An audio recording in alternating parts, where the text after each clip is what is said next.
You ask Tiger to calculate. This deals with linear inequalities with one unknown. The final result is x equal or greater than -7.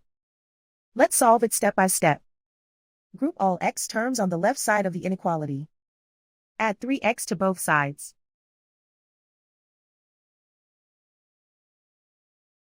Group like terms.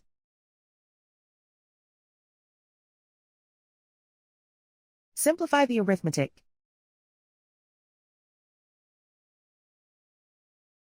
Group like terms.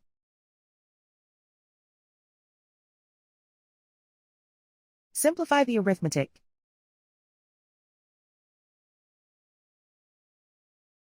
Group all constants on the right side of the inequality. Subtract 5 from both sides.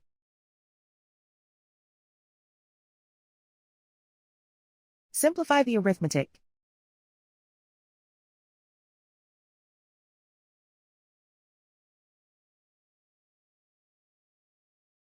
Plot the solution on a coordinate grid. And so the final result is x equal or greater than -7.